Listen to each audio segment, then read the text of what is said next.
out, you play the record, it's inexpensive to buy. If you like it, you keep it. If you don't like it, you throw it away. It's almost like bubble gum or something.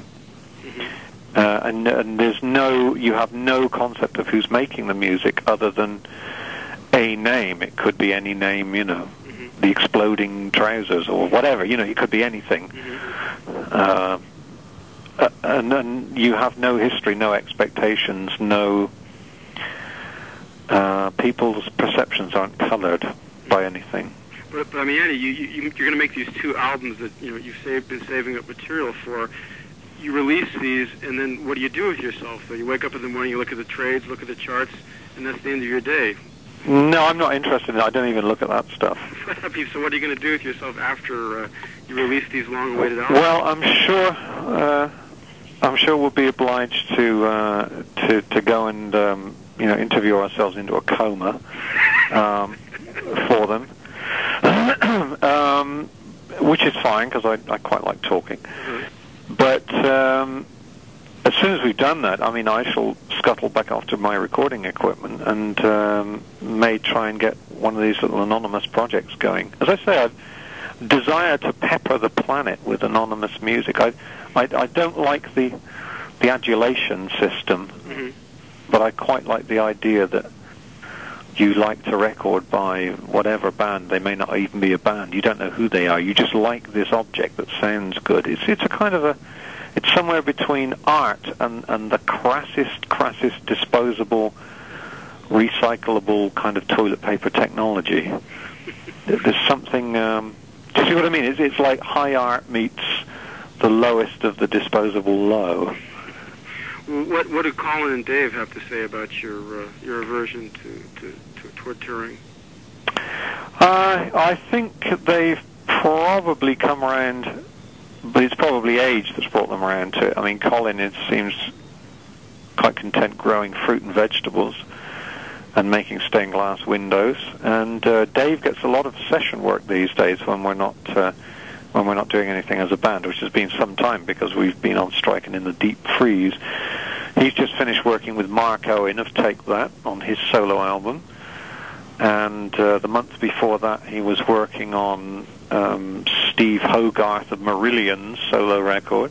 So Dave gets a lot of session playing, which is fine because I think he quite likes the gun for hire attitude, But all our loyalties are absolutely to XTC. So. And aside from your work with, I think it was Harold Budd, was it? Aside from your work with him, has there been any other collaborations, or are there any other collaborations scheduled? Or nothing scheduled at the moment. Although Harold's going through a quandary whether he should ever record again. I think he's suffering a lot of lack of faith in the music industry, which I mean I've certainly suffered that, but maybe the fact that I'm 20 years younger than him it just gives me a bit more energy to deal with it or something. He's very upset by the music industry generally, and I may be working with him in the near future. I did an album by Martin Newell, which I did in my garden shed, which was a lot of fun to do, and I think he's a great songwriter, but it's a shame that technology, it was only done on home equipment, so therefore it sounds a little rough. No, I'll work with anyone. I wrote some material with oh God, what's her name? I've just forgotten her name. It'll come to me in a second. This is embarrassing. I'm about to tell you a collaboration, and I've forgotten her name. I've been writing with Chris Difford, actually, of Squeeze, for potential his solo album, and aiming some stuff at other people. And Kathy Dennis was who I was writing with. Wow, that's really surprising. Yes, very shocking. Apparently her management said to her, you should get some good songwriters and, collaborate with them. And she rang up Ray Davis and me. So we both wrote with her. But she does kind of that ear candy, which I love to death on occasion, and she's done a couple of nice things, but we certainly would not link her with you in our wildest dreams.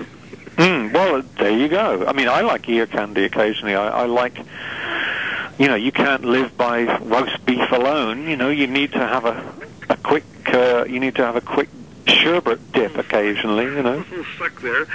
Yeah, a little suck on the sherbet, and it's and you're fine. Put you back in the mood for a nice piece of bread and butter and cheese. You don't make a banquet out of all one thing. So yes, I do like sherbet now and then. Did you follow the recent scene? Are you an avid radio listener or record buyer or whatever? No, I don't buy records. People send them to me continuously. Stuff you must hear. Well, yeah, that kind of thing. You must hear my band, or you must hear what we've put out on my label in the last 6 months, or whatever. They send me stuff, so I never really have to buy records. And so I get to hear kind of an accidental good cross-section through the strata of what's going on.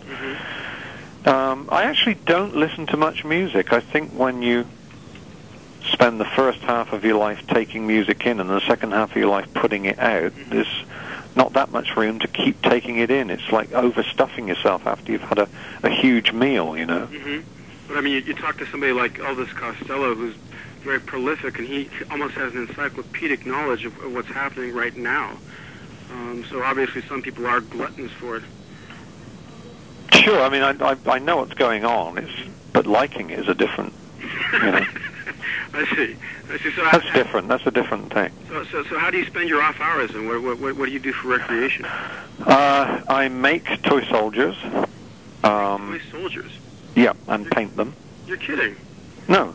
I mean, what kind of toy soldiers are you making? Are they like period? Do you make them by period? I don't like figures that are like models. I like them to look extremely naive because I have a great like of folk art, and so I prefer the style of figures that they made in Germany about 100 years ago, which were rather naive. They had a very doll-like look to them.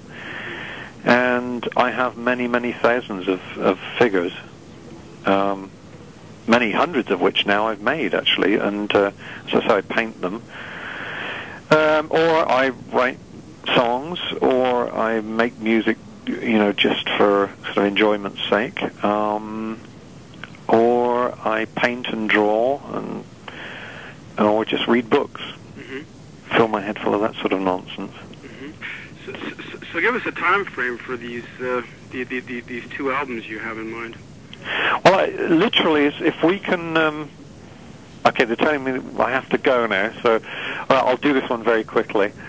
Literally, as soon as we can get signed with a deal that's not going to rip us off too badly, we'll get recording. And as I say, I honestly think some of the songs we have in the cupboard at the moment are some of the, if not the best yet. If that's not too outrageous a claim. So you literally could have something up by, say, summer of next year? Oh God, I hope so. I mean, I'm hoping that we're going to be in the studio before Christmas, maybe. Which means about summer release then. Yeah, I suppose so, but maybe we can rush it a bit, I'm getting a bit stir-crazy not being allowed to record, Okay, well, Andy, I thank you very much. I guess we're running out of time here, so, yeah. I wish you guys the best of luck, and I do actually look forward to Fossil Fuel. Oh, good man. Yeah. I hope you get to see the 3D sleeve. It's great fun to play with. I just saw some about an hour ago for the first time, the actual finished thing, not mock-ups and stuff, and it's great to rub. Okay. All right. Well, with that in mind. All right. Yeah, so take care then. Okay, bye. Bye-bye.